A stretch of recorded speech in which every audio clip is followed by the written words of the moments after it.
მიუხედავად იმისა, რომ საკურთხეველი და ჩვენი შესამოსელი გადავიდა სამგლოვიარო ფერებში, საოცარი სიხარულით არის ახსავსე ჩემი გული, ჩემი გონება და ჩემი სული. მადლობა ღმერთს, რომ მოგცვა ღმერთმა კიდევ ერთი საშუალება, რომ დავიწყოთ მოგზაურობა მაცხოვრის ბრწყინვალე აღდგომის დღესასწაულისკენ. მოგვიახლოვდა მიწიერი გაზაფხული და მასთან ერთად მოგვიახლოვდა სულიერი გაზაფხულიც. მარხვა ეს გახლავთ სულის გაზაფხული. მაგრამ გაზაფხულამდე ჯერ ბევრი კატაკლიზმები გველოდება.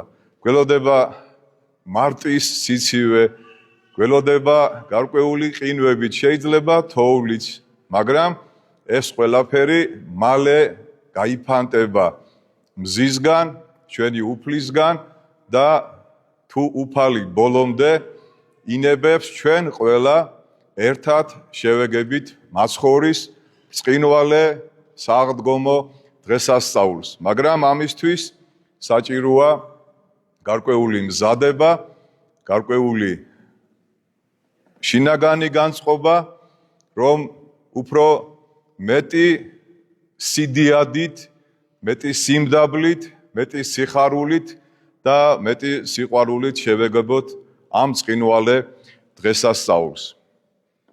დღევანდელი დღე მოგეხსენებათ, გახლავთ ადამის ექსორიობა, ანუ გამოძევება სამოთხიდან. რატომ ინება სიყვარულის ღმერთმა თავისი ქმნილების, უпростоრად ქმნილებების, ადამი და ევას გამოძევება სამოთხის წიაღიდან. ამის შესახებ ეკლესიას აქვს ჩამოყალიბებული სწავლება და მინდა რომ ჩვენ ეს სწავლება დავიმახსოვროთ და მივხვდებით, როგორ უნდა დავბრუნდეთ სამოთხის წიაღში. სულ სამი სწავლება და პირველი გახლავთ ის, რომ ადამი ეცემა იმიტომ, რომ მას აქვს ცოდნის ნაკლებობა. მან არ იცის ყველაფერი. მან იცის, ვინ არის ღმერთი, მან იცის, ვინ არის თვითონ, მაგრამ მან არ იცის, ვინ არის არაწმინდა სული. ის არ იცნობს დაცემულ ანგელოს, მოგეხსენებათ, რომ ჯერ დაცემა ხდება ზეცაში და შემდეგ ხდება დედამიწაზე. ჩვენ ვიცით, ზეცაში დაცემა რატომ მოხდა, ერთ-ერთი ანგელოსთაგანი განიმსჭვალა რა ღმერთის წყალობით და სიკეთით, საკუთარ თავში არსებული ყველა სიკეთე და სიდიადე მიაწერა საკუთარ თავს და ამით ის გახდა ბოროტი. ყველა ქმნილებას, რომელიც ღმერთმა შექმნა, სამი მდგომარეობა ახასიათებს: მიმღეობა, განსჭვალვა და გაცემა. რასაც გასცემ, შენია, რაც არა დაკარგულია.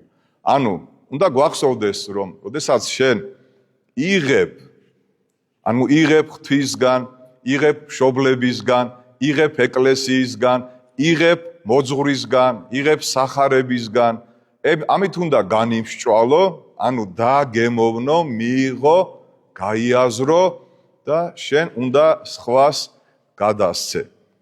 მადლი და სიკეთე და წყალობა მოდის ღმერთისგან. მიიღო ეს ყველაფერი იმ ერთ დროს ფოსფოროსმა, ბერძნულად ნათლით შემოსილმა ანგელოზმა, განიმსჭვალა, მაგრამ აღარ გადასცა.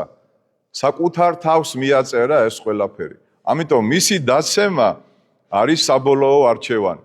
დაიმახსოვრეთ, რომ ერთხელ აკი დაეცა ანგელოზი და მასთან ერთად მესამედი ანგელოზების მათი არჩევანი აღარ იცვლება არასოდეს.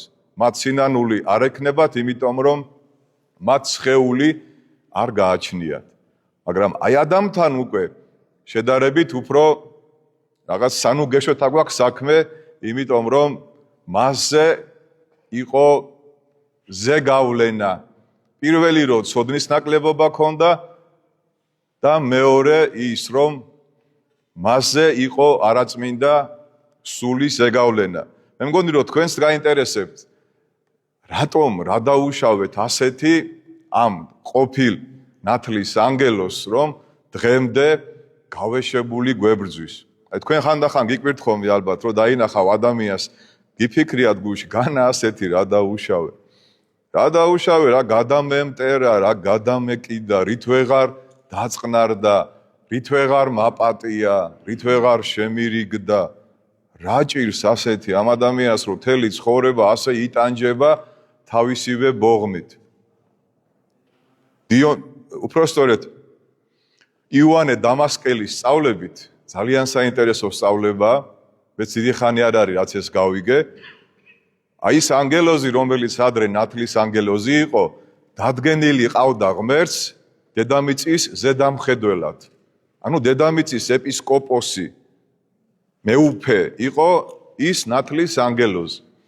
მან თავისი ზუსტად აი ამ უმადურობით, თვითდაჯერებულობით დაკარგა რა ღმერთისგან მადლი, დაკარგა მან მეუფება დედამიწაზე. ანუ ხელმწიფება დაკარგა დედამიწაზე და დაინახა რომ მიწიდან შექმნილი არსება, ეგრეთ წოდებული ადამიანი გახდა სამყაროს ბატონი და პატრონი. აი ამიტომ არის დღემდე რომ გვებრძვის და ვერ იტანს, როდესაც ადამიანი ხდება თავისუფალი, როცა ადამიანი ხდება ეკლესიური და ადამიანი ცხოვრობს თავდაბლური ცხოვრებით. როდესაც მაცხოვარი უნდა შეიპყრონ გეცემანის ბაღში, მაცხოვარი ამბობს, რომ წუთი სოფლის თავადი მოდის, არაწმინდა სულზე ამბობს, თავადი ესე იგი ბატონი, მაგრამ მას ჩემში არანაირი ადგილი არ აქვს. დაეცარა ადამი, დაკარგა მან ხელმწიფება სამყაროზე და მაცხოვრის ამ ქვეყანაზე მობრძანებით, ჯვარცმით, აღდგომით და ამაღლებით ჩვენ ღმერთმა დაგვიბრუნა ეს მეუფება და ხელმწიფება. მესამე რის გამოც ადამიანი დაეცა, ეს გახლავთ ქვემზიდი ბუნება. ქვემზიდი ბუნება რას ნიშნავს? ჩვენი სხეული აღებულია მიწის მტვრისაგან და ძალიან ხშირად მიდრეკილია მიწისკენ. განმარტავს რა 6 დღეთას ბასილი დიდი ამბობს ადამიანის შესახებ, რომ შენ ქნილებათა შორის ხარ ვერტიკალური არსება და უნდა ზეცას უმზირდე და არა პირუტყვივით 4 ფეხი არ იყო და მიწას არ უნდა მისჩერებოდე. ერთადერთი ქმნილება ადამიანი მაგით განსხვავდება ანგელოზისგან, რომ ანგელოზი არის სული, მაგრამ ადამიანი არის სული და სხეული და ადამიანის სხეული და მთლიანად ადამიანი 4-ვე სტიქიონს მოიცავს. და საინტერესოა, ჩვენში, ჩვენ სულში და ჩვენ სხეულში არის ქარიც, არის ცეცხლიც, არის მიწაც და არის წყალიც. გადაწყვეტილება ჩვენ უნდა მივიღოთ, დავრჩეთ მარტო მიწა და ვიყოთ ქვემზიდი, თუ მიწა ცეცხლად გადავაქციოთ, თუ ჰაერად გადავაქციოთ და ნაკურთხი წყლით განბანილები ზეცისკენ წარვემატოთ. აი ჩვენზეა ეს ყველაფერი დამოკიდებული, აი ყველაზე ნათლად ჩანს კაინის და აბელის ცხოვრებაში. კაინი იყო ბუნებით ქვემზიდი, მიწის მუშაკი, მიწას მისჩერებია და ძუნწი.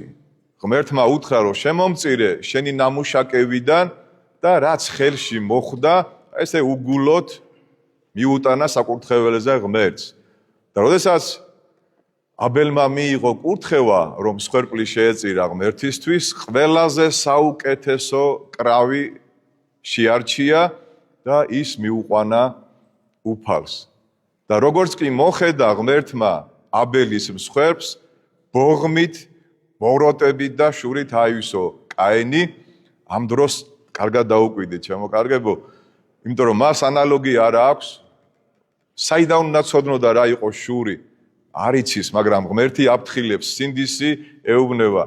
როდესაც ცუდის მომქმედი ხარ, მოროტება ჩასაფრებულია შენთან და შენ იუფლე მასზე.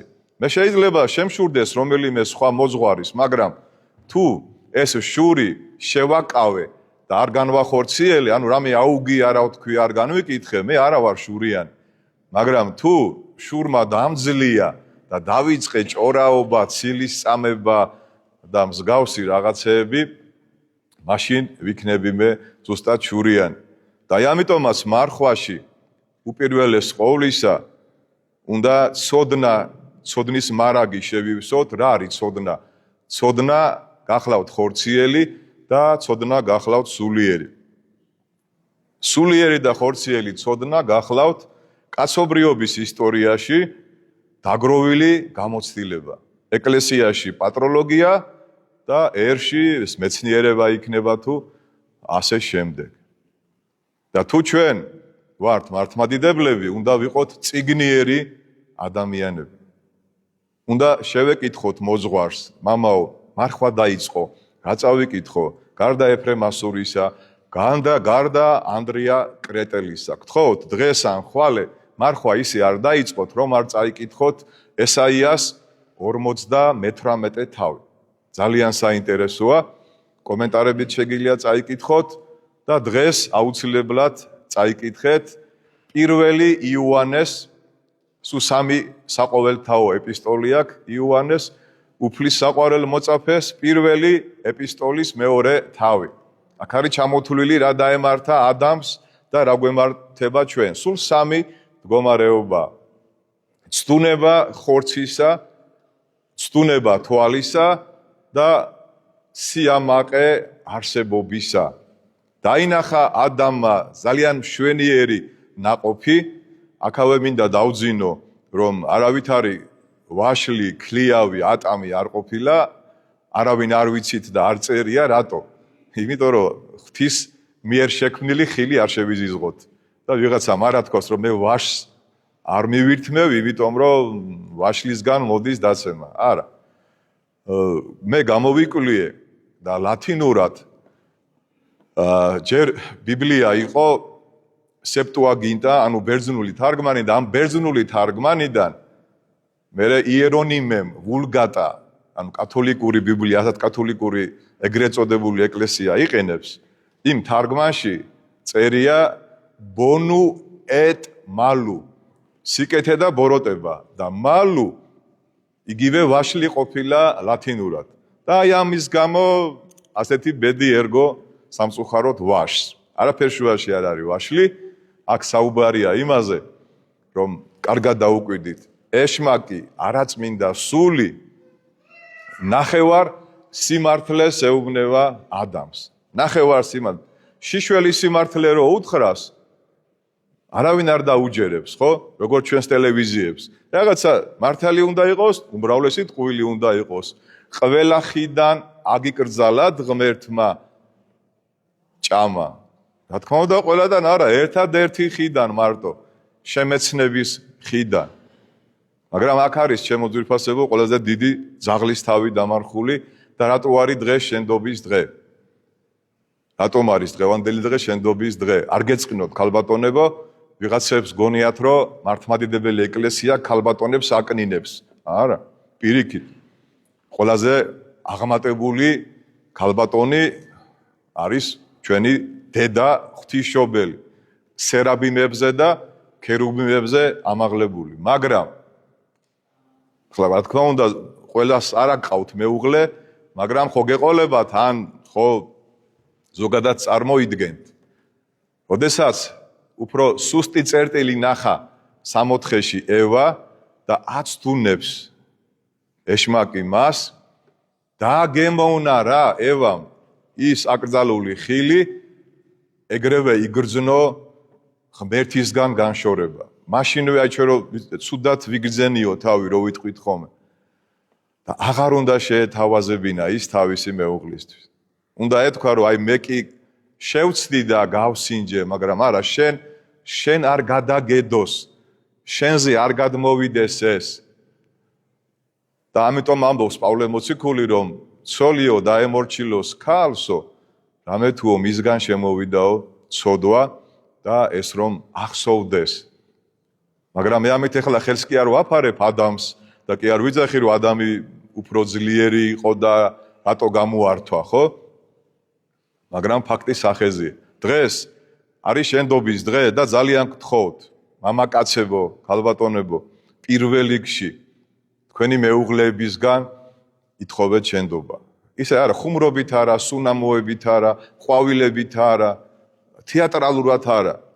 დაუსაბუთეთ. აი გახსოვს მაშინ, აი იქ ეს ის ყველაფერი. ჩაიხუტეთ ერთმანეთი გულში და ბოროტის სული ვეღარ მოგერევათ ვერასოდეს. იმიტომ რომ ჩვენ ძირითადად არაწმინდა სული ოჯახიდან გვებრძვის. არ მინდა ვინმე მიკერძოებაში ჩამითვალოს, მაგრამ რაც ჩემი მეუღლე ამ ტაძრის მრევლი გახდა, მე უფრო გავძლიერდი. უფრო შევიცვალე და უფრო მტკიცეთ და შეურყევლად ვდგევარ ამბიონზე. ამიტომ თქვენს იგივეს გირჩევთ და იცოდეთ, რომ არაწმინდა სული გებრძვით იქიდან, ვინც ყველაზე ძალიან გიყვარს, ვინც ყველაზე ძალიან შენი ახლობელი უნდა იყოს, მაგრამ პირიქით ხდება. ის ვინც შენი დასაყრდენი უნდა იყოს, პირიქით საცდურის ლოდი ხდება. და ამიტომ დღეს გვმართებს ჩვენი მეუღლეების პატივისცემა, განსაკუთრებით უნდა ველოდებით დედების დღეებს და 8 მარტს, განსაკუთრებით თხოვოთ შენდობა და ისინიც რა თქმა უნდა გვეტყვიან ჩვენ შენდობას. ოდესაც მამაკაცს მეუღლესთან მოგვარებული აქვს ურთიერთობა და პირიქით მას ვერავინ მთელი ანგელოზების ჯარიც რო დაეხვიოს, არაწმინდა ანგელოზების ჯარი ვერ მოერევა, იმიტომ რომ ზუსტად მეუღლიდან მოხდა მისი დაცემა და მეუღლემ უნდა, ამიტომაც პირველი ევასგან შემოვიდა ცდუნება, სიკვდილი და ახალი ევა არის დედა ღვთისმშობელი. პირველმა ადამმა ჩვენ სამწუხაროდ ცუდი მემკვიდრეობა გვარგუნა, მაგრამ ახალი ადამი არის ქრისტე. ეს თუ ადამიანმა არ იცის, მაშინ აზრი არ აქვს ჩემო ძვირფასებო ეკლესიაში სიარულს. თუ შენ არ იცი, რომ იესო ქრისტე არის ახალი ადამი. დედა ღვთისმშობელი არის ახალი ევა. რაღა დაგრჩენია გარდა იმისა, რომ დედა ღვთისმშობელს შეავედრო შენი მეუღლე, შენი შვილები, შენი ახლობლები, შენი ქვეყანა, შენი ნათესავები, შენი მშობლები, შენი საახლობლო მტერი და მოყვარე და იესო ქრისტეს გზა გაიარო. ძალიან საინტერესოა, ჩემოკარგებო, არ გააცდინოთ არც ერთი კვირა. განსაკუთრებით შუა კვირაში ჩვენთან იქნება 4 პირველ შეწირულის ლიტურგია და შეძლების და გვარად დაესწარით. თუ გინდათ რომ მარხვის შინაარსი გაიგოთ, აუცილებლად შუა კვირაში რამდენჯერმე მაინც დაესწარით მსახურებას და მიხვდებით იესო ქრისტემ რა გზა გაიარა, როგორ ქადაგებდა, რას გვასწავლიდა და ჩვენ რა უნდა დავიმახსოვროთ და როგორ უნდა ვიცხოვროთ. დღევანდელ დღეს სამწუხაროდ ძალიან ესეთი სენტიმენტები გვახასიათებს ხოლმე. არ არის საჭირო ჩემო ძვირფასებო, ყველასთან მიხვიდე და უთხრა შემინდე, მაპატიე, ეს სპექტაკლი არ არის რა. ადამიანს არ იცნობს საერთოდ და მიდიხარ და შეიძლება გული გაუხეთქო, რა დაუშავეო, იფიქროს კაცო. პირველად ხედავ ამ ქალს, ამ კაცს და მოდის და შენდობას ამთხოვს, ხო? არ არის ჩემოკარგებო ეგრე. ეს რას ნიშნავს ისიც, რომ მართლა ვისთანაც უნდა მიხვიდე, იმასთან არ მიდიხარ. და რაღაცა მსახიობობ და არ არის საჭირო ყველასთან მისვლა, ვისთან დარწმუნებული ხარ, რომ აწყენინე რაღაც მოკლედ. ან ის არის შენზე ნაწყენი, მაგრამ ვერ გეუბნება. აი მიდი იმ ადამიანთან, ნუ დაელოდები მან გითხრა გაპატიებ, არ გაპატიებ. დღევანდელ სახარებაში გარკვევი წერია, რომ თუ თქვენ მიუტევებთ ადამიანებს შეცოდებებს, ამა თქვენი ზეციერიც მოგიტევებთ. გინდათ რომ შეცოდებები გვაპატიოს ღმერთმა. ვაპატიოთ ერთმანეთს. მაგრამ მოზღვარი, ტაძრის წინამძღვარი ვალდებულია, რადგანაც მე არ ვიცი, ვიზეც ვიცოდი რომ გული ვატკინე და დავაბრკოლე, მათ მე პირადად მოუხადე ბოდიში და ვითხოვე შენდობა. მაგრამ რადგანაც არ ვიცი, რომ ჩემი რიგორისტული ქადაგებით, ჩემი უნიჭო იუმორით, ან გარეგნობით, ან სიუხეშით ვინმეს გული ვატკინე, დავაბრკოლე, გავაღიზიანე და ნეფსი თუ უნებლიეთ განკითხვაში ჩავაგდე და შეიძლება ამის გამო ტაძარის დატოვა ზოგიერთმა ან ზოგიერთმა, აი არ მინდა რომ ეს ძიმე ტვირთი მეწვას ბოლომდე და ამიტომ მე თავს თვლი ასე ვთქვათ დამნაშავედ და თქვენს წინაშე როგორც საეკლესიო კანონიკა, საეკლესიო წესი კი არ მავალდებულებს, მთხოვს და სავალდებულო ეკლესიაში არაფერი არ არის. თხოვს ეკლესია, რომ შენ რომ ისმენ შენი სულიერი შვილების აღსარებებს, ხანდახან შენს ვალდებული ხარ, რომ შენ სულიერ შვილებს აღსარება ჩააბარო. მე ასანა მაგ გამოვიდოდი, მამა ექვთიმეს ჩავაბარე საკურთხეველში აღსარება და ისე გამოვედი თქვენთან. მე მინდა რომ სუბუქად დავიწყო მარხვა. მე მინდა რომ მოვიპოვო სულიერი სიმშვიდე. მე მინდა რომ სულიერად ავმაღლდე, იმიტომ რომ თუ ტაძრის წინამძღვარი იქნება დამძიმებული, ამაყი, ეგოისტი, ქედმაღალი და ამპარტავანი, ძალიან ბევრ ადამიანს გადაედება ეს სენი და ოდესაც მივალთ სასუფეველის კარებთან, ღმერთი გვეტყვის, რომ მამა გიორგი არ ჩვენ გიცნობ და არ ჩვენ სულიერ შვილებს, იმიტომ რომ ერთმანეთის ქებაში და დიდებაში გაატარეთო თქვენ ცხოვრება და გეგონა რომ ყველაზე კარგი მოძღვარი იყავი და ყველაზე კარგი მრევლი გყავდაო. ეს არ მინდა რომ მე მითხრას ღმერთმა. ამიტომ ნამდვილად მთელი გულით, მთელი სულით, მთელი შეგნებით და მთელი ჩემი რწმენით და არსებული სიყვარულით მინდა ქედი მოვიხარო თქვენ წინაშე და განვლილზე, რომელიც მე ყოველთვის დავით მეფსალმუნესავით მახსოვს და ვამბობ, რომ ურჯულოებაი ჩემი მეუწყი და ცოდვაი ჩემი წინაშე არს მარადის და მას შემდეგ დღემდე რაც შემიცოდავს ნეფსით და უნებლიეთ, სიტყვით თუ საქმით, მეცნიერებით თუ უმეცრებით მინდა მაპატიოთ, მინდა შემინდოთ და მეც რა თქმა უნდა შეგინდობთ თუ რამე თქვენ ჩემზე გაქვთ ნათქვამი ისეთი რაც არ უნდა გეთქვათ, მაგრამ აქაც შემიბრალია, იმიტომ რომ როცა ადამიანი შენზე განრისხდება და განგიკითხავს, ამის მიზეზი, რა თქმა უნდა, შენ მიეცი. ერთადერთი, ვისაც ცოდვა არ ჩაუდენია, ეს იყო ჩვენი ღმერთი, ღმერთკაცი იესო ქრისტე. დანარჩენი ყველა ქმნილება ცოდვილები ვართ, ყველას გვჭირდება მეტანია, მეტანოია და გთხოვთ ასე მე რომ დაიმახსოვროთ, რომ ღმერთს ჩვენ ვერც მარხვით ვაამებთ, ვერც ლოცვით, ვერც ქველმოქმედებით ვერ აფრით. გარდა ერთისა, ჩვენ უნდა შევიცვალოთ. ჩვენ მეტანოია, გონების განახლება, გულის განახლება და სულის განახლება უნდა შევძლოთ. და ეს არის სინანული, ეს არის თავდაბლობა, ეს არის სიყვარული და ეს ყველაფერი ზუსტად იწყება პატიებიდან.